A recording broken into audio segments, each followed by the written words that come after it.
नमस्कार, मैं हूँ चंद्रेश पांडे और आप देख रहे हैं अमर उजाला।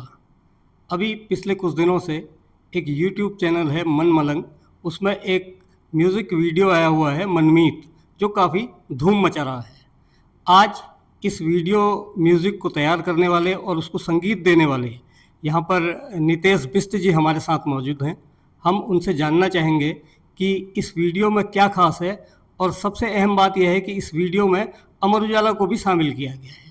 अमर उजाला को शामिल करने की प्रेरणा उन्हें कैसे मिली, आइए हम जानते हैं नितेश बिष्ट जी से। बिष्ट जी, ये मनमीत म्यूज़िक वीडियो क्या है और किस चैनल पर ये प्रसारित हो रहा है?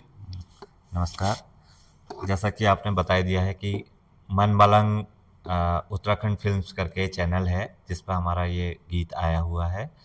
और यह एक कुमाऊनी गीत है और हमने इसको एक वो ट्रेडिशनल कुमाऊनी फील ना रखते हुए उसको मिक्स किया है, थोड़ा सा एक मॉडर्न साउंड के साथ में इसका म्यूज़िक तैयार किया गया है।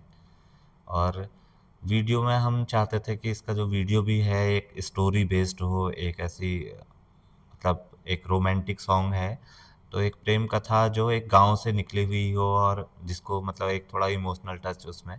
तो हमारा जब गाना बनने के बाद में जो हमारे मनोज भारद्वाज जी हैं, इस चैनल के जो ऑनर हैं, उनसे बात हुई, तो एक स्टोरी आई कि एक लड़का है और वो रोज़ अपने रोज़गार की तलाश में भटक रहा है, एक मतलब। और एक चाय की दुकान है, वहाँ से वो रोज़ चाय पीता है, फिर वहाँ पर देखता है, अखबार में नोट करता है कि कौन-कौन से जॉब आई हुई हैं। बिजी, आप लंबे समय से गीत संगीत से जुड़े हुए हैं। इस समय वर्तमान में युवा पीढ़ी को हम रंगमंच से या थिएटर से कैसे जोड़ सकते हैं? अ, अच्छा सवाल है। मैं खुद रंगमंच से जुड़ा हुआ था। कॉलेज टाइम पे हम लोगों ने नेशनल लेवल तक के भी बहुत सारे प्रेजेंटेशंस दी हैं और बहुत कुछ सीखा है। थिएटर से किस तरह से संवाद किया जाता है, अलग-अलग कैरेक्टर्स में कैसे खुद को ढाला जाता है, और जैसे उसमें म्यूज़िक, लाइट, सब कुछ, स्टेज प्रेज़ेंस, सेट डिज़ाइन, ये सब कुछ सीखने को मिलता था। और आजकल की युवा पीढ़ी कहीं न कहीं इससे दूर हो रही है। उसके पीछे कारण ये भी है कि आजकल लोगों को थिएटर तक लाना बड़ा मुश्किल हो गया है, क्योंकि आज सबके हाथ में एक-एक थिएटर है, जो कि फ़ोन, सोशल मीडिया की ओर भी इसीलिए रुझान बढ़ रहा है लोगों का।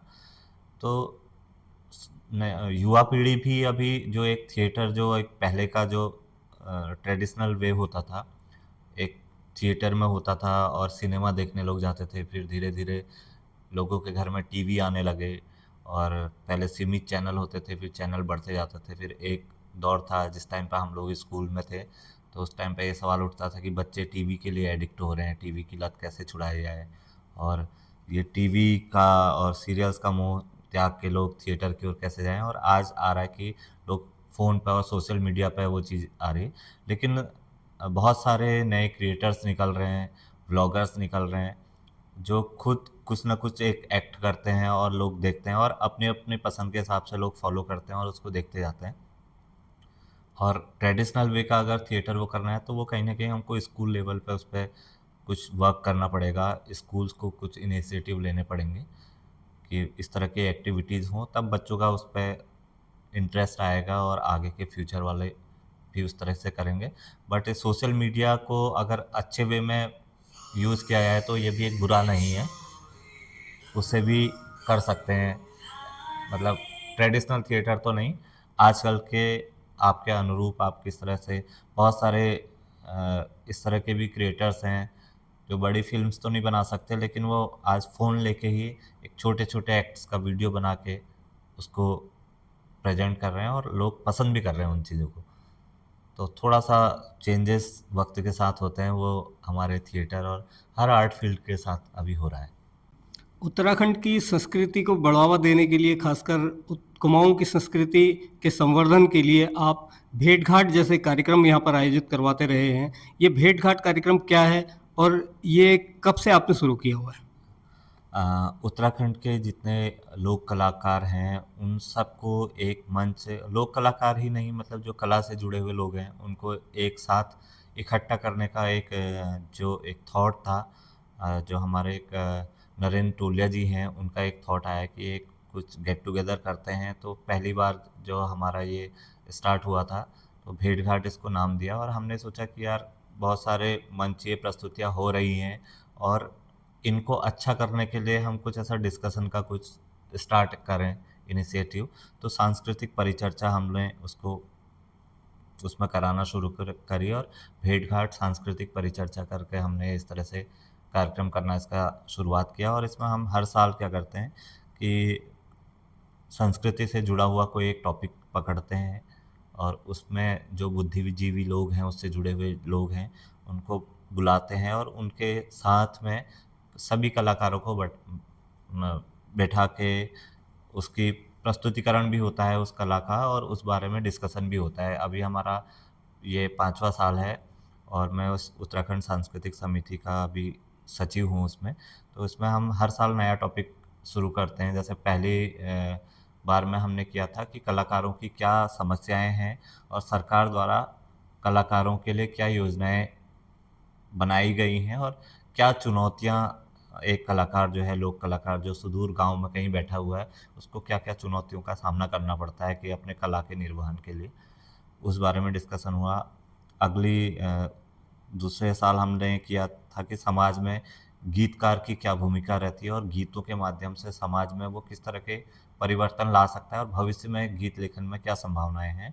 और उस टाइम पे हम लोगों ने, उस साल से हमने संस्कृति के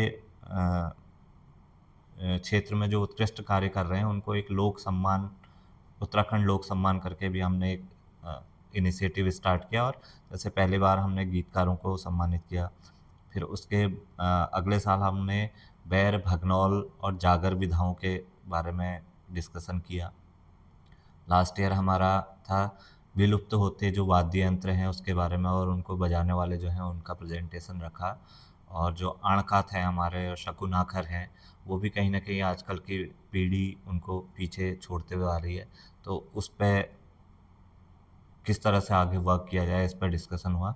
और इस बार का जो हमारा जो टॉपिक है वो है उत्तराखंड की जो रामलीला है, जो विभिन्न प्रकार की, जैसे हमारे कुमाऊं अंचल में अवधी और हिंदी भी होती है और सुदूर मुनस्यारी के क्षेत्र में बिल्कुल कुमाऊनी लैंग्वेज में रामलीला की जाती है। तो उसके कुछ दृश्यों का इस बार मंचन होना है। 16 अगस्त को ये कार्यक्रम होने जा रहा है। और साथ में कुछ दिव्यांग कलाकार हैं जो कि बहुत अच्छा उनका प्रस्तुतिकरण है और बड़े बड़े सम्मान भी उनको मिले हैं। उनका भी प्रेजेंटेशन है जिसमें अनुरागी बंधु हैं, उनको इस साल संगीत नाटक अकेडमी अवार्ड मिला हुआ है। और पूरन राठौर जी हैं, उनको उस्ताद बिस्मिल्लाह खां युवा पुरस्कार से वो सम्मानित हैं। और एक अभी गंगा सिंह मेहता जी हैं, उनके भी कुछ गीत जो हैं लोगों द्वारा बहुत पसंद किए जा रहे हैं। तो उन लोगों की इस बार यहाँ पर एक प्रस्तुतिकरण होना है। और इस तरह के कार्य, परिचर्चा और वर्कशॉप कराना उस समिति का मुख्य उद्देश्य है।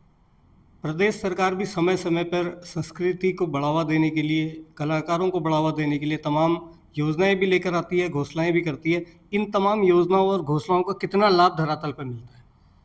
जो सरकारी योजनाओं का लाभ लेने वाले अधिकतर लोग ऐसे रहते हैं कि वो बस फॉर्मेलिटीज़ करते हैं कि क्या क्या डॉक्यूमेंटेशन चाहिए और कैसे होना है। चाहे वो अभी संस्कृति के क्षेत्र में जो कार्य कर रहे हैं, जितने दल हैं, वो भी एक बस कार्यक्रम करना है, फ़ोटो खिंचानी है, उसको इम्प्रूव कैसे करना है उस पर ध्यान नहीं देते हैं। ऐसे ही जो फ़िल्म मेकिंग है उसमें बहुत सारे लोग हैं। अब जैसे कुमाऊँ में बहुत कम फिल्म्स बन रही हैं, गढ़वाल में बहुत सारी फिल्म बन रही है और बहुत सारी फिल्म ऐसे हैं जो केवल सब्सिडी लेने के लिए वो पूरा क्राइटेरिया पूरा करते हैं और वो फिल्म बनती है, एक आध हफ्ते उसकी चर्चा होती है, उसके बाद गुम हो जाती है। बिष्ट जी, सानिध्य प्रोडक्शन की भावी योजनाएं क्या हैं? हाँ, भावी योजनाएं यही है कि आगे और अच्छा कार्य करते रहें, नए तरीके के म्यूज़िक और यहाँ के जो हमारा जो फोक म्यूज़िक है उसका जितना प्रचार प्रसार हम कर सकें उसको अच्छे वे में प्रेजेंट करके वो करें। और मैं चाहता हूँ कि आगे जो संगीत और जो गीत संगीत में अच्छा कार्य है उनको भी प्लेटफॉर्म आगे मिलें। इस तरह की भी कुछ कार्य योजनाएं हैं, तो भविष्य में देखते हैं हम कहाँ तक सफल हो पाते हैं उन योजनाओं में। धन्यवाद बिष्ट जी। अगर आप ये वीडियो YouTube पर देख रहे हैं तो हमारे चैनल को सब्सक्राइब कर बेल आइकन दबाएं और Facebook पर देख रहे हैं तो हमारे पेज को लाइक करें।